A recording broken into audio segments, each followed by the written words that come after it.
It's come to this.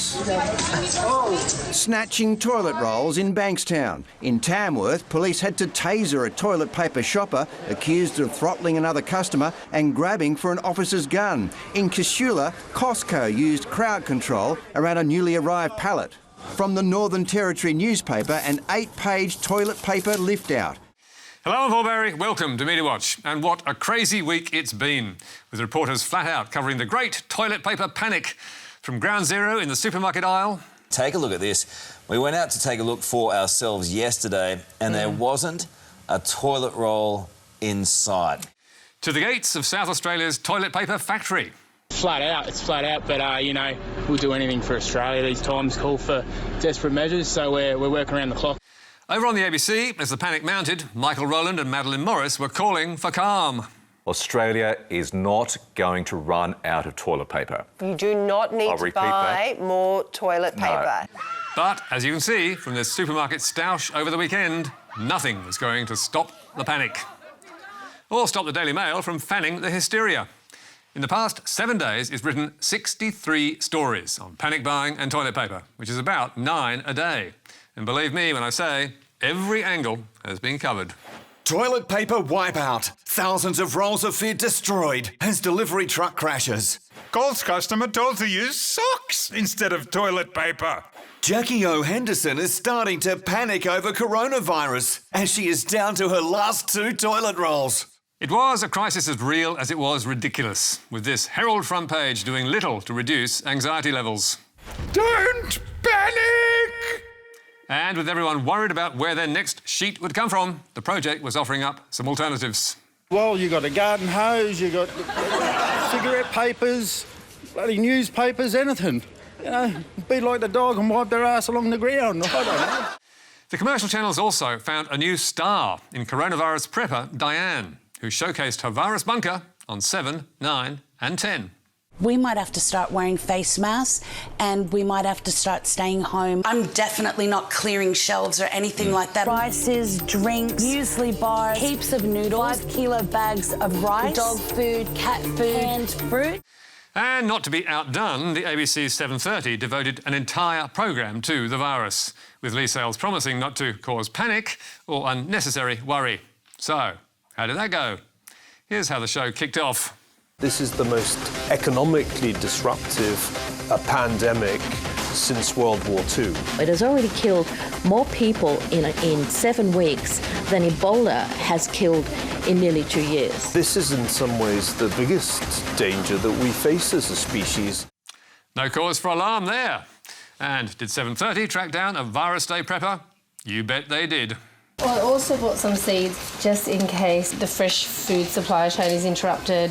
I need to start planting food. Planting food to survive a 14-day quarantine and not even a challenge from the ABC reporter? Crazy stuff. But when it comes to coronavirus panic, it's crazy everywhere, like the wild conspiracy theory from former Liberal Minister Bronwyn Bishop, who told Sky's Paul Murray that the virus is a Chinese biological weapon aimed at itself and the wider world. It is to get rid of non-productive Chinese in the Chinese community who are non-productive and therefore, in the words of George Bernard Shaw, should be eliminated so they don't have to be fed. Whoa.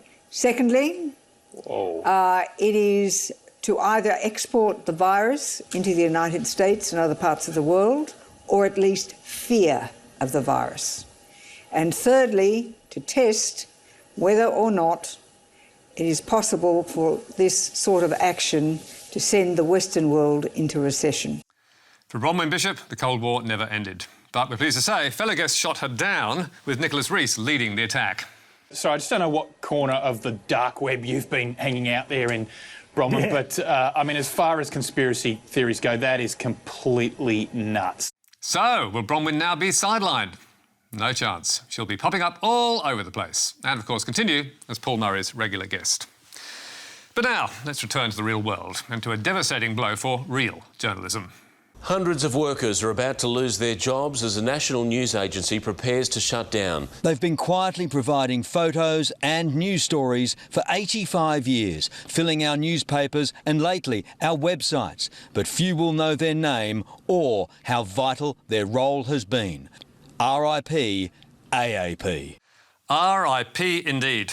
And if you don't know what the Australian Associated Press does, let me explain why you will be the loser when it's gone. Every day, 180 AAP journalists set down the who, what, when and why of events that matter, in stories renowned for being clear, accurate and bias-free. And often they bring us important news that the rest of the media is not covering. AAP says more than 1 million Australians a day consume their content. So, why did it come to this? Well, the company's two biggest shareholders, News Corporation and Nine Entertainment, have pulled the plug. And on RM Breakfast, AAP boss Bruce Davidson told Fran Kelly why. It's a pretty straightforward equation. Revenue has been falling, subscribers have been falling, and we're now at the stage where we simply couldn't continue to cut our way to viability, because then you wouldn't have a service. Davidson says the cut-and-paste nature of digital news means some no longer see value in original on-ground reporting. Or, as AAP put it to the competition watchdog in 2018, clients cancel because... In the words of one TV media executive, we just Google it. But Googling only works if someone somewhere reported it in the first place. And often that has been an AAP reporter. So, how much will it hurt? Well, take last Monday's edition of the Canberra Times and turn to page 8 and 9 and you'll see all 7 stories were written by AAP journalists. In the same paper on Wednesday, 3 pages of world news were all filled by AAP. And on Thursday, while local basketball heroes the Capitals were front and back page, 16 AAP stories provided most of the sports section. And let's not forget all the staples like weather, TV schedules, crosswords and puzzles, plus the racing form guide that AAP also provided. So how will papers like the Canberra Times and 15 other dailies owned by Australian community media cope without this service? With difficulty. But they won't be the only ones facing massive holes in their news coverage. As the Mercury's David Killick told ABC Hobart, I just think that for some parts of the Australian community, we're facing the prospect that we'll have what are called news deserts, where there are just areas that are no longer covered. Those news deserts could dry up reports of state and local government proceedings and a host of court cases around the country. Second-tier sports, and women's sport in particular, may also go uncovered. And even the big national media groups will suffer. As Guardian editor Lenore Taylor lamented in a column on Thursday, every morning the list of stories Guardian Australia should cover is far longer than the list of reporters I have to assign to them. Many mornings the AAP wire service helps make up some of the difference. If we can't get to the Disability Royal Commission on a particular day or commit to cover a court case, we know AAP will be there. Except after June they won't. They'll be gone.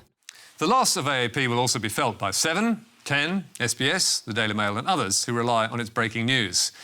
And all of us will miss memorable photos like these, which AAP has given us over the years. News Corp and Nine will also suffer, but both are likely to spend some of the money they'll save on hiring more journalists of their own. Indeed, News Corp will run its own breaking news service for its metropolitan and regional titles.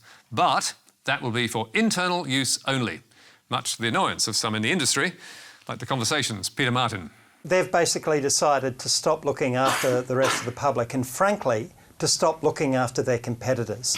I think that part of their motivation, part of their thoughts is we can starve The Guardian, right?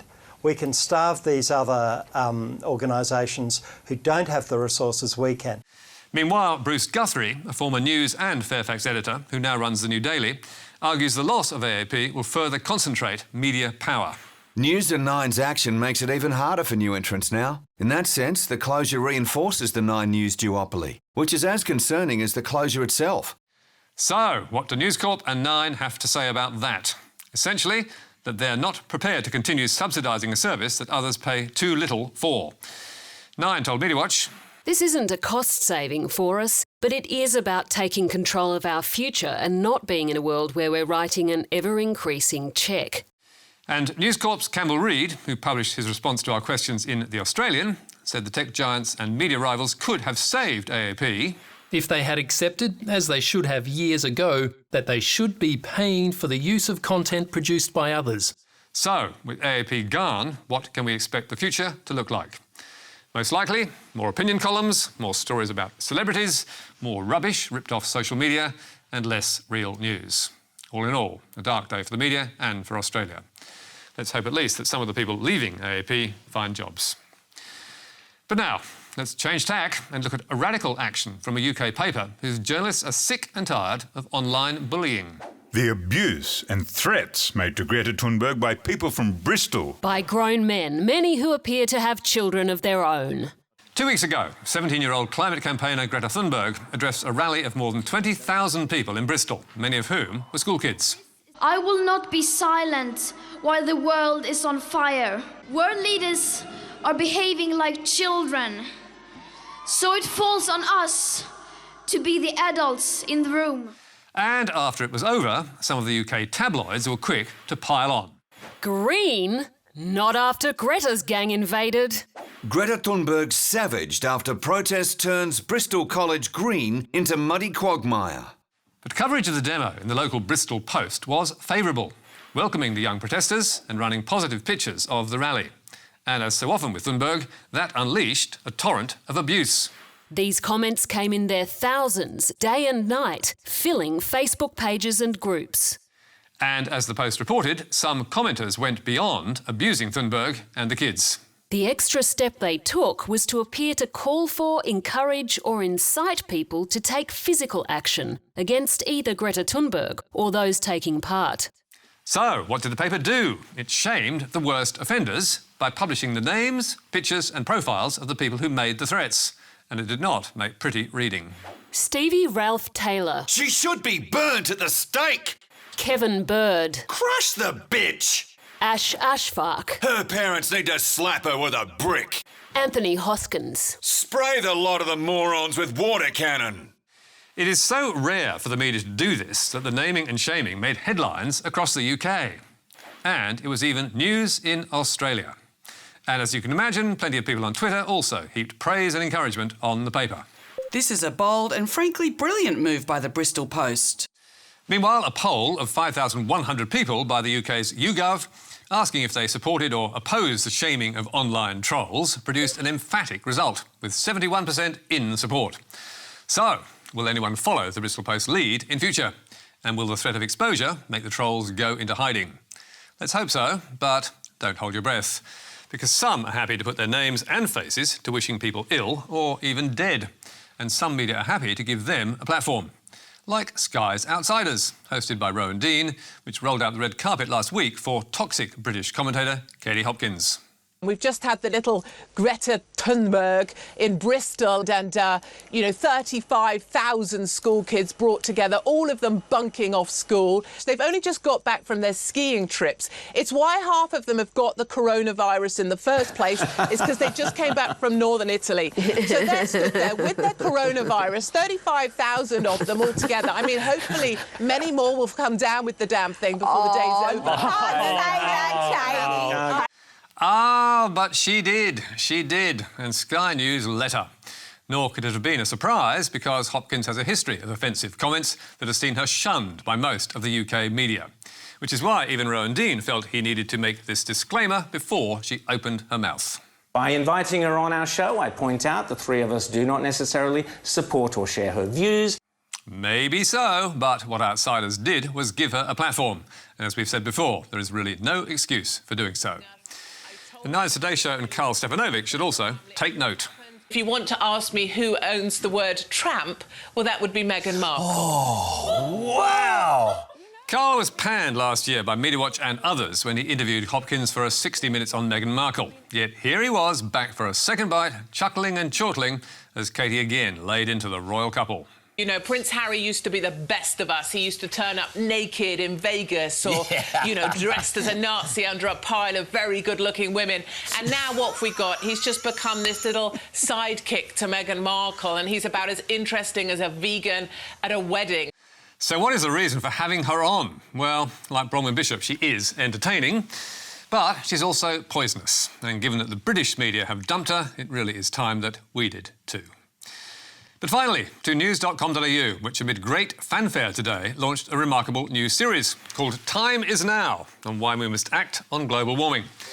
It kicked off by busting a series of myths about climate change and the bushfire crisis, which are pursued relentlessly by News Corp's biggest columnists and other News Corp sites. Even more remarkably, perhaps, the series is being written with expert help from the Science Media Centre and the Judith Neilson Centre for Journalism. So, we'd like to say bravo. But also, we can't wait to see how the rest of News Corp reacts. It should be very interesting. That's all from us tonight. There's more on our website, including a statement on AAP from News Corp. And don't forget, Media Bites on social media every Thursday. But for now, till next week, goodbye.